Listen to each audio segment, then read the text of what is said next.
Okay, so basically, today we are going to talk about electromagnetism.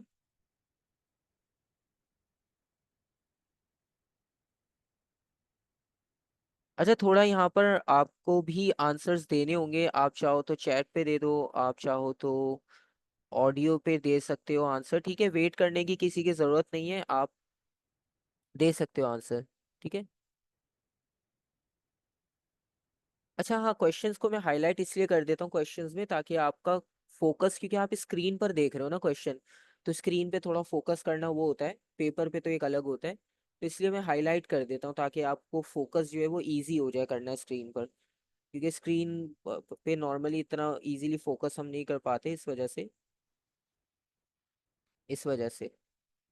ठीक है।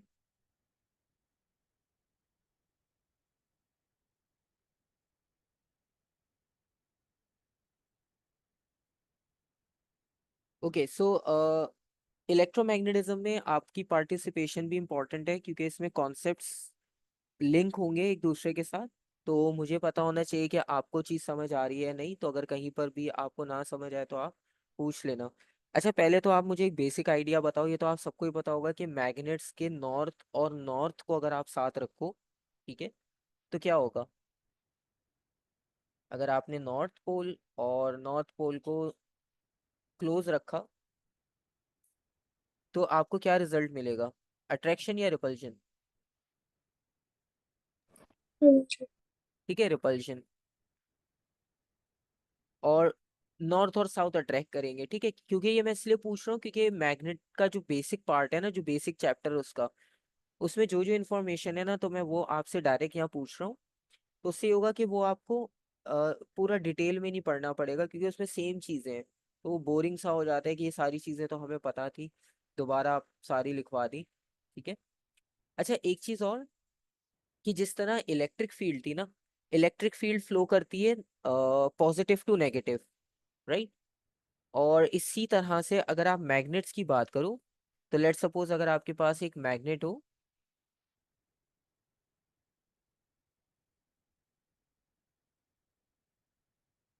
North pole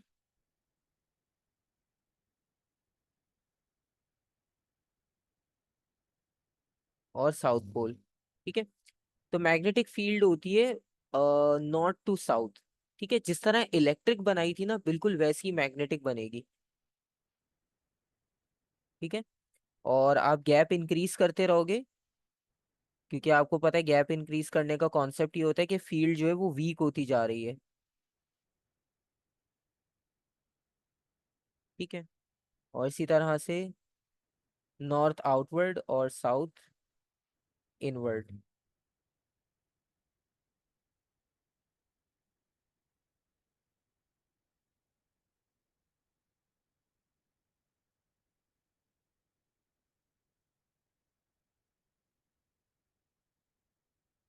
और यही सारी फील्ड्स आप यहाँ पे भी ड्रॉ कर लोगे। ठीक है, नॉर्थ से साउथ।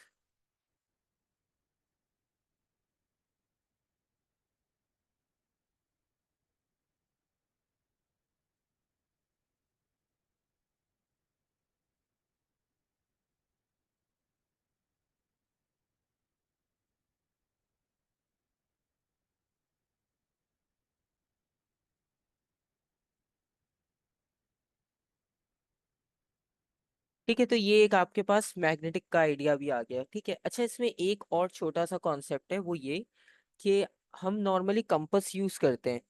ठीक है।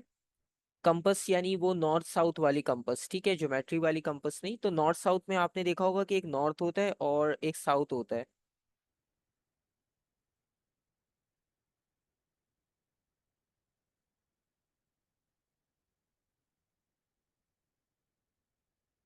तो उस कंपस में आपने एक चीज नोट की है कि उसमें एक नॉर्थ के लिए बनाई होती है निडल और एक साउथ के लिए। ठीक है। सो रेड कलर जो होता है वो नॉर्थ के लिए उसमें मार्क किया होता है, और सिल्वर कलर जो होता है वो डेफिनेटली साउथ के लिए होगा। सो लेट्स सपोज अगर आप कंपस को प्लेस करते हो ना इस फील्ड में, तो आपको ये पता होना चाहिए कि कंपस की ओरिएंटेशन कैसी होगी। ठीक है। कि आप इसमें अगर लेट्स सपोज कंपस एक रखते हो यहाँ पर,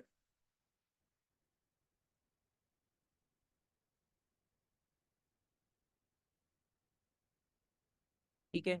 और एक कंपास रखते हैं हम यहाँ पर।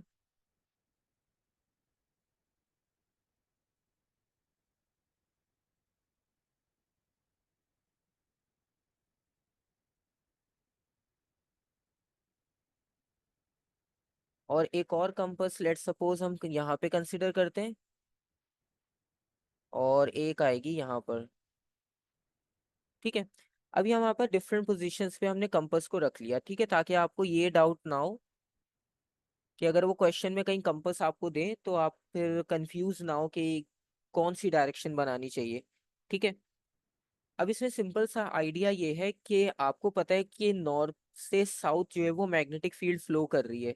एरोस आपको दिखा रहे हैं क्लियरली कि फील्ड जा रही है नॉर्थ से साउथ।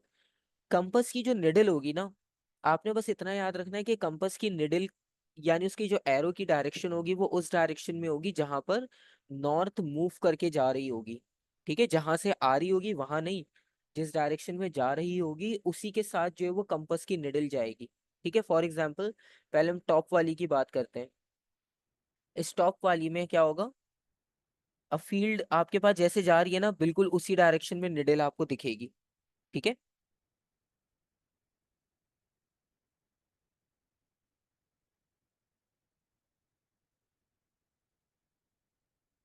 और सेकंड क्या है, अब आप लेफ्ट साइड वाली को देखो, तो लेफ्ट साइड वाले के बारे में कुछ इंडिकेट कर सकते हो इसके बारे में कि क्या डायरेक्शन होनी चाहिए, अपवर्ड, राइट, लेफ्ट, डाउन।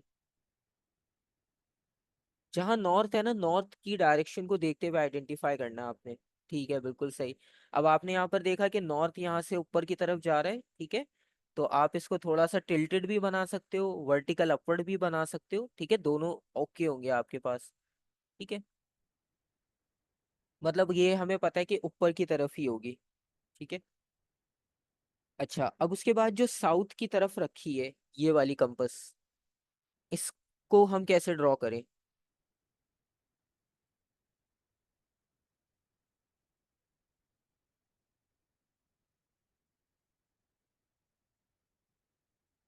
अब इसमें भी क्या होगा कि नॉर्थ की डायरेक्शन को अगर आप चेक करो तो सारी लाइंस अब टुवर्ड्स साउथ जा रही हैं। बिल्कुल सही। तो आप सबकी डायरेक्शन सही है कि ये साउथ की तरफ जाएगी। ठीक है। और फाइनली इसके लिए तो अब और इजी हो जाएगा, ये भी सेम उसी डायरेक्शन को इंडिकेट कर रही है कि यहाँ से थोड़ा सा ऊपर की तरफ चली जाएगी टुवर्ड्स साउथ। ठीक है। तो ये आपको एक और कॉन्सेप्ट यहाँ पे बहुत क्लियर हो गया। ठीक है। तो सेम यही टॉपिक जो है ना वो मैग्नेट्स की बेसिक्स का है, तो इसलिए मैंने उसको स्टार्ट नहीं करवाया पहले, क्योंकि इसमें सेम चीजें थी, फिर डायग्राम और ये सब बनाने में आपको आपका टाइम जो है वो सेव हो जाएगा, क्योंकि ये प्रैक्टिस करेंगे क्वेश्चंस में तो ये चीज़ और आपको क्लियर होती जाएगी। ठीक है। अभी अगर किसी का कोई क्वेश्चन या कंफ्यूजन है इस कॉन्सेप्ट में तो आप पूछ लो, वरना फिर हम इसे आगे कंटिन्यू करते हैं। अच्छा, कंपास जो है ना बेसिकली कंपास जो है वो ट्रैकिंग के लिए आपने देखा होगा वीडियो क्लिप्स वगैरह में, ट्रैकिंग के लिए यूज करते हैं नॉर्थ और साउथ पोल ढूंढने के लिए। आप इंटरनेट पे कंपास लिखोगे ना तो वो आ जाएगी, जो वॉच, जिस तरह से वॉच होती है हमारी रिस्ट वॉच, उस साइज की भी आती है, वो हमारे बैग्स और पाउचेस में भी लगी हुई होती हैं अक्सर। अ, ठीक है। तो यस, उसमें सिर्फ एरोज होते हैं। ठीक है। वो आपको नॉर्थ साउथ बताते हैं कि अर्थ की जो मैग्नेटिक फील्ड है ना, अर्थ की भी अपनी मैग्नेटिक फील्ड है, तो वो उसको शो कर रही होती है कि अर्थ जो हमारा नॉर्थ साउथ ईस्ट वेस्ट हमने बनाया है तो वो इसी तरह बनाया है कि जहाँ से मैग्नेटिक फील्ड्स आती हैं नॉर्थ की तो वहाँ पे नॉर्थ है, फिर उसके ऑपोजिट साउथ है। तो वो ट्रैकिंग करते वक्त आपने देखा होगा वो मैप में उनके पास नॉर्थ साउथ ईस्ट वेस्ट लिखा होता है, तो वो नॉर्थ उसी को फॉलो कर रहे होते हैं, नॉर्थ पोल को। हाँ, जिसमें नॉर्थ और साउथ होता है बेसिकली, ये वही कंपास की बात हो रही है। ठीक है, मैं एक मिनट आपको दिखा देता हूँ ताकि आपको डाउट क्लियर हो जाए अगर किसी को अभी भी डाउट है।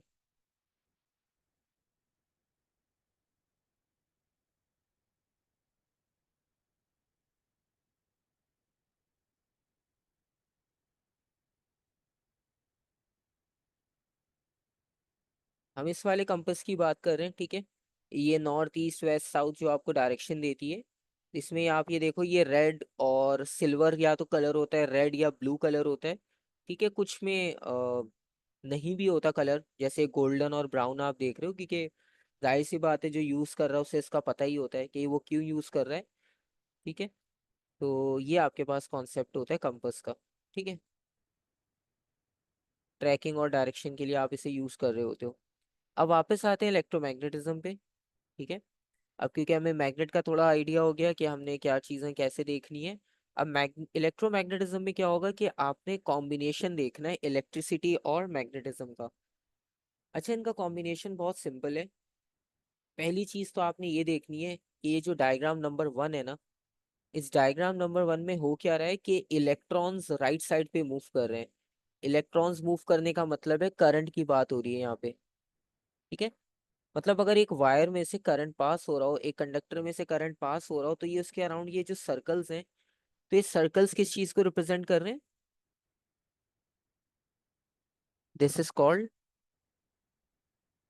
Magnetic field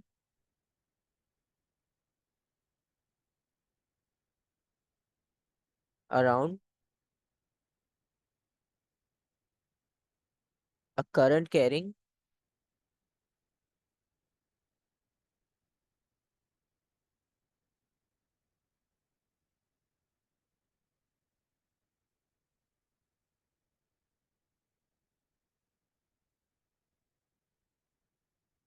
conductor, right.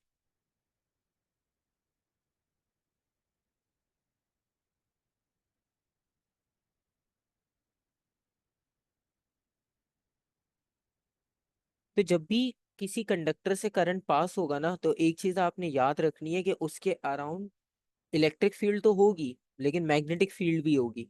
ठीक है,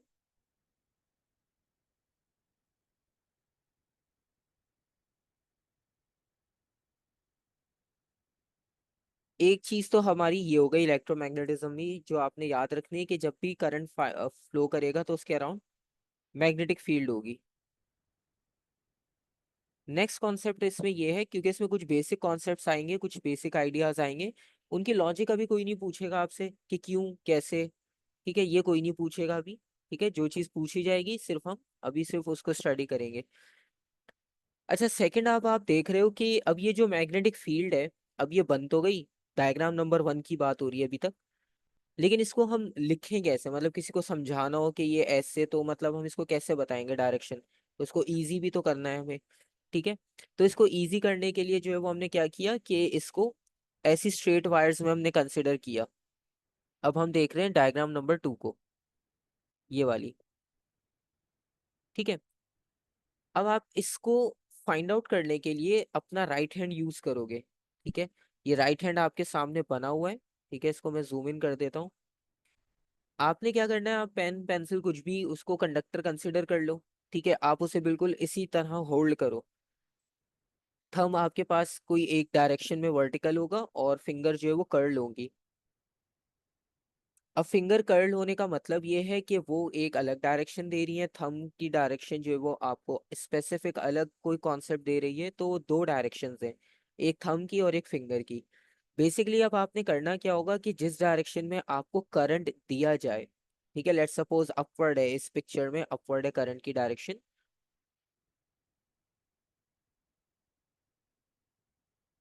आपने क्या करना है कि कंडक्टर को ऐसे ही होल्ड करना है कि थंब करंट की डायरेक्शन में आ जाए। ठीक है, अब थंब करंट की डायरेक्शन में आ गया। अब आपकी जो फिंगर कर्ल हो रही है ना, अब आप इसको टेबल पे रखो हॉरिजॉन्टल। आप अपने इस हैंड को टेबल पर रखोगे बिल्कुल हॉरिजॉन्टल, तो क्या होगा कि आपको फिंगर कर्ल एक डायरेक्शन दे रही है एंटी क्लॉकवाइज। ठीक है, ये है एंटी क्लॉकवाइज, देखो आप। अब आपको डायरेक्शन आइडेंटिफाई करना इजी हो गई।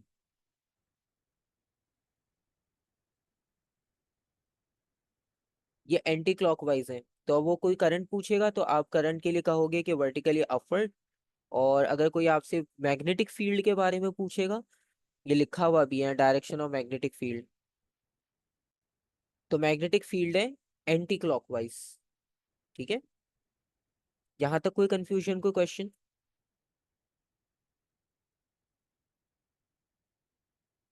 इसमें देखो कुछ भी नहीं है, इसमें आपने सिंपल क्या करना है, ये जो कंडक्टर है ना ब्राउन कलर का, ठीक है, ये आपके पास एक कंडक्टर एक वायर है।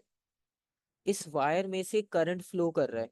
ठीक है, ये करंट फ्लो की डायरेक्शन है।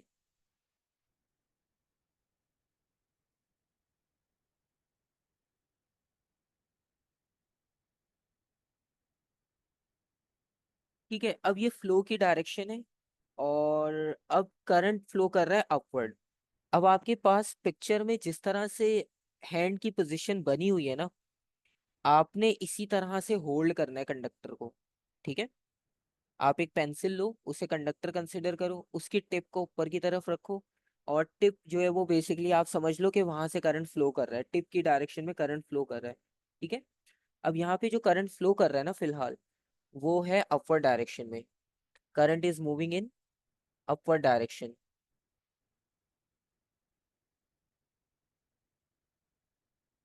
और करंट जब अपर डायरेक्शन में मूव कर रहा है, ठीक है, तो आपकी ये जो फिंगर्स है ना, आपने इन्हें ऐसे रखना है, मतलब आप समझ लो थम्स अप आपने बनाया अपना। ठीक है, उस थम्स अप में जो फिंगर का कर्ल है ना, उस पे कंडक्टर को रख दो। आपकी अपने हाथ की जो पोजीशन है, राइट हैंड की जो पोजीशन है, वो ऐसी ही रहेगी, ओरिएंटेशन उसको चेंज नहीं करना। ठीक है, फिंगर का कर्ल भी ऐसी रहेगा, थंब भी ऐसी रहेगा। अब ये आपने सेट कर लिया। अब इसको सेट करने के बाद आपने क्या चेक करना होता है, हम उसी डायरेक्शन को इंडिकेट करेगा जिस डायरेक्शन में करंट है। तो आप देखो करंट और थंब की डायरेक्शन हो गई सेम। ठीक है, अब जो फिंगर का कर्ल है ना, अब मैग्नेटिक फील्ड को हम देख नहीं सकते। हमारे पास प्रॉब्लम ये है कि हम उसे देख नहीं सकते, तो हमें आइडेंटिफाई करने के लिए कुछ चाहिए होगा। ठीक है, तो उसको आइडेंटिफाई करने का ये मेथड है राइट हैंड ग्रिप रूल। इससे क्या होता है कि आपके पास, आपको अगर करंट की डायरेक्शन पता चल जाए ना कि कहाँ है, क्योंकि वो तो हमें पता चल जाती है, आप बैटरी का प्लस देखो, जहां से प्लस होगा प्लस से माइनस करंट जाएगा। ठीक है, अब यहाँ पर भी देखो आपने प्लस माइनस बना हुआ है, प्लस ये रहा, माइनस ये रहा, करंट जा रहा है प्लस से माइनस। ठीक है, तो आपने क्या किया, प्लस से माइनस की डायरेक्शन में थंब रखा, और जहां फिंगर कर्ल हो रही थी ना आपकी ऑटोमेटिक, ये नॉर्मल है, फिंगर यही कर्ल होंगी, पीछे कर्ल नहीं कर सकते हम, हमारे राइट हैंड के लिए पॉसिबल ही नहीं है, हम सिर्फ आगे की तरफ ही कर्ल कर सकते हैं फिंगर्स। तो जिस डायरेक्शन में फिंगर कर्ल होंगी ना, वो आपको ऑटोमेटिक ये बताएंगी कि जो मैग्नेटिक फील्ड जनरेट हो रही है ना इस कंडक्टर के अराउंड, उसकी डायरेक्शन आपकी फिंगर के कर्ल के साथ होगी। ठीक है, अब आप देखो आपकी फिंगर कर्ल हो रही थी इस डायरेक्शन में। ठीक है, मैग्नेटिक फील्ड भी इसी डायरेक्शन में जा रही है। ठीक है, ये मैग्नेटिक फील्ड्स हैं। तो इससे आपको ये आइडिया होता है कि आप जब मैग्नेटिक फील्ड फाइंड आउट करना चाहते हो, ठीक है, किसी भी कंडक्टर के थ्रू, तो आप right hand grip rule use करते हो। ठीक है,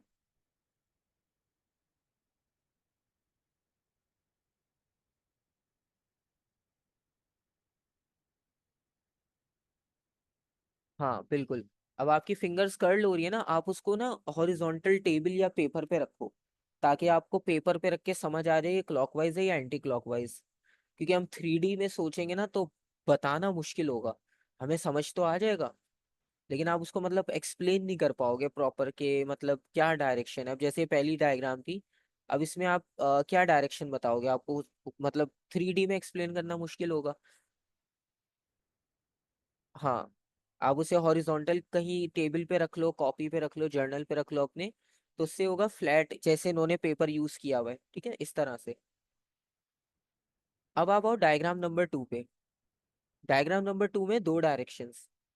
ठीक है, अब आप दोनों डायरेक्शंस को अपने राइट हैंड से चेक करके देखो कि वो सही डायरेक्शन बन रही है इसी तरह या नहीं। अब ये देखो कि पहले इन्होंने करंट को यहाँ रखा है, अपवर्ड। तो ये तो हम चेक कर चुके हैं, ठीक है, ये तो सही था, इसको छोड़ दो अब आप, क्योंकि अभी हमने चेक किया है। आप नंबर 2 वाली डायग्राम में इसको चेक करो, जो करंट डाउनवर्ड जा रहा है। अब इसके लिए क्या करोगे, अब थंब तो हमने ऊपर रखा था, अब थंब को क्या करना पड़ेगा, थम्स डाउन करना पड़ेगा। अब आप थम्स डाउन करो। ठीक है, और फिर आप ये देखो कि आपके पास रोटेशन कैसी आ रही है।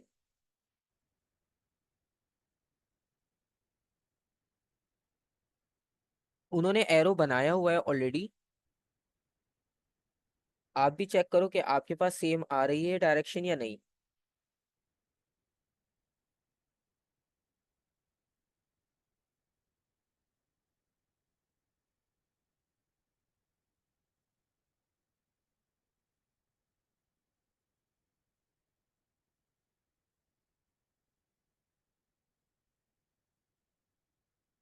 ठीक है, सेम आ रही है।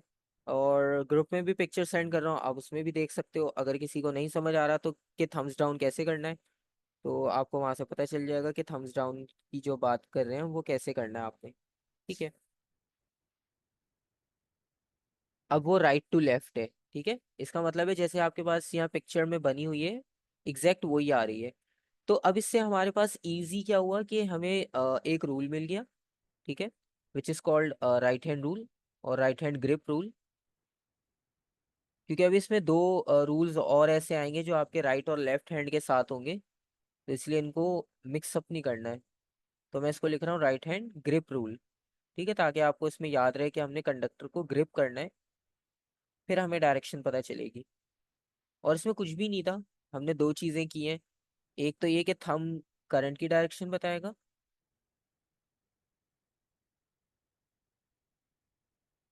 और जो फिंगर का कर्ल है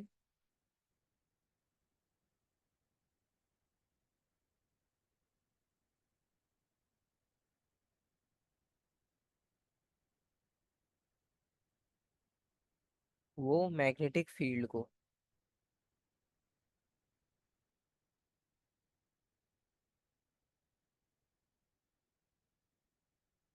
ठीक है, क्लियर हो गया यहाँ तक, कोई कंफ्यूजन?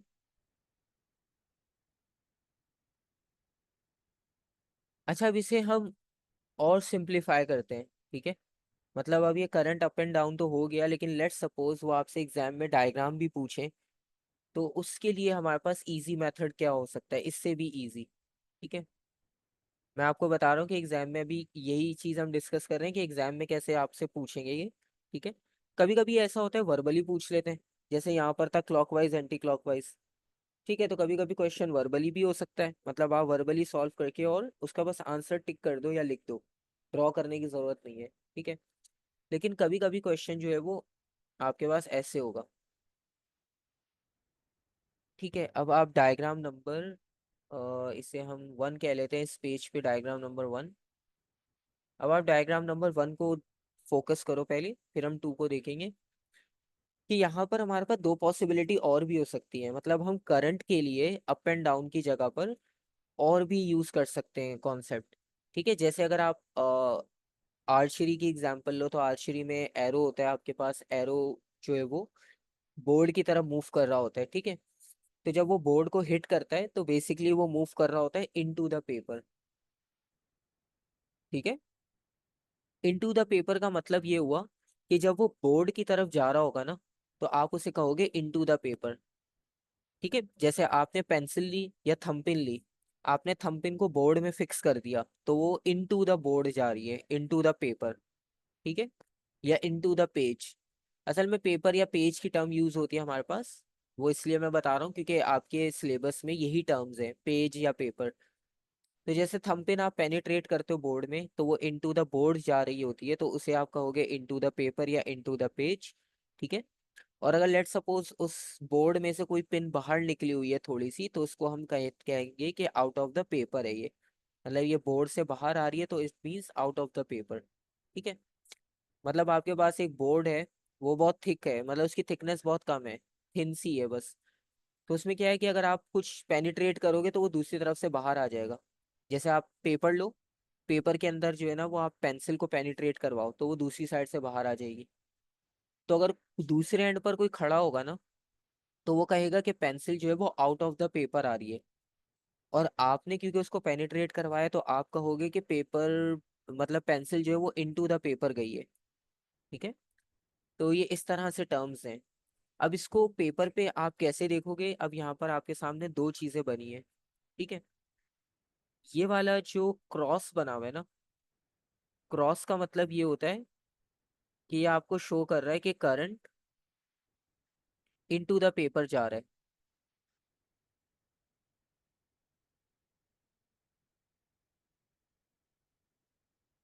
मतलब ये ऐसी एग्जांपल है, डार्ट आपने देखा है, डार्ट गेम, डार्ट गेम में आपने देखा होगा कि जो डार्ट होता है आपके पास, वो आगे से बिल्कुल पॉइंटेड होता है, और बैक साइड से उसकी आपको फ्लैप नजर आ रहे होते हैं। ठीक है, तो जब वो डार्ट बोर्ड की तरफ जा रहा होगा ना, तो आपको क्या दिखता है, वो फ्लैप वाली साइड दिखती है, क्योंकि पॉइंट तो उसका आगे की तरफ है, वो तो बोर्ड की तरफ है, तो वो पॉइंट आपको नहीं दिखता। ठीक है, लेकिन लेट्स सपोज अगर आप ये देखो कि डार्ट बोर्ड के अंदर कैमरा लगाओ, ठीक है, तो उस कैमरे को क्या दिखेगा, उसको दिखेगा कि एक पॉइंटेड चीज उसकी तरफ आ रही है, उसे पॉइंट दिखेगा, ठीक है, जैसे यहाँ सेकंड डायग्राम में। तो इस तरह से ये कॉन्सेप्ट बनाया गया है, करंट इनटू द पेपर और current out of the paper.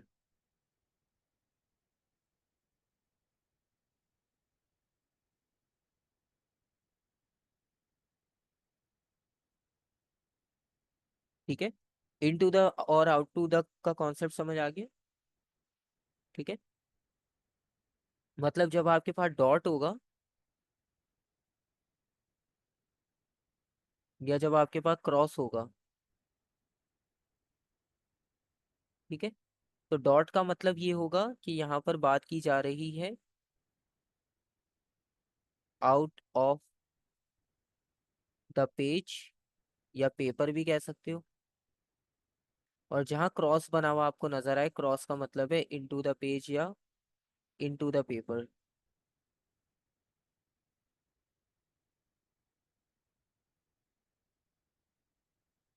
ठीक है, तो एग्जाम में जो पूछेंगे ना आपसे वो ऐसे पूछेंगे ज्यादातर, क्योंकि इसमें आपके पास टर्म्स आ गई लिखने के लिए, और एक जर्नल टर्म आ गई, मतलब सबको पता है कि ये वाली टर्म जो है वो क्यों यूज हो रही है।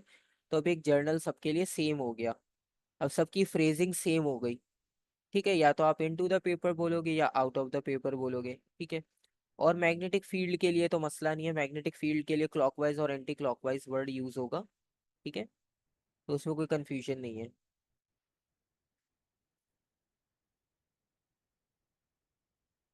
ठीक है, यहाँ तक किसी का कोई क्वेश्चन, कोई कंफ्यूजन?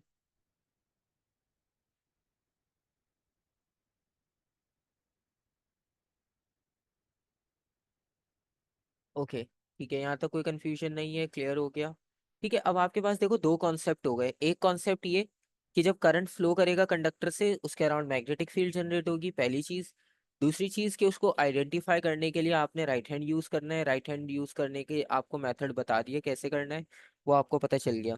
ठीक है, ये हो गई आपके पास दो चीजें। अब आते हैं तीसरे कॉन्सेप्ट पे। अब ये आप देखो डायग्राम नंबर 2 इस पेज पे, ये वाली। अगर आपके पास वायर स्ट्रेट ही ना हो, वायर अगर कर्ल हो, ठीक है, वायर अगर सर्कुलर हो, तो क्या करेंगे? अभी हम इतनी देर से तो करंट को स्ट्रेट मूव करवा रहे थे, तो हमारे पास जो है वो राइट हैंड रूल अप्लाई हो रहा था। ठीक है, लेकिन अगर करंट सर्कुलर वायर से जा रहा हो, जैसे यहाँ पर जा रहा है, अब आप ये देखो कि करंट यहाँ से एंटर हुआ और अब वो राउंड हो रहा है, मतलब उसकी हर वक्त डायरेक्शन चेंज हो रही है, और यहाँ से वो बिल्कुल डाउनवर्ड आया है। ठीक है, तो अब आप ये देखो कि जहाँ पर आपके राइट हैंड ये जो डायग्राम में बना है ना, जहाँ फिंगर्स है, तो फिंगर्स वाली साइड से जो है वो एरो ऊपर की तरफ है, और ये दूसरी तरफ जाके डाउनवर्ड हो जाएंगे।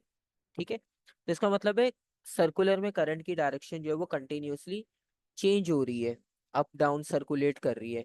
तो अब ऐसी कंडीशन में हम क्या करें, क्योंकि अगर आप अपवर्ड लोगे तो करंट तो डाउनवर्ड भी आ रहा है, अगर आप डाउनवर्ड लोगे तो करंट तो अपवर्ड भी जा रहा है, तो अब कौन सी डायरेक्शन इसमें ली जाए? ठीक है, अब ये क्वेश्चन है। अच्छा, आप इसको ज्वाइन बैक कर लो सेम लिंक से, फिर हम ये वाला कॉन्सेप्ट भी देखते हैं कि इस कंडीशन में आपने क्या करना है। ठीक है।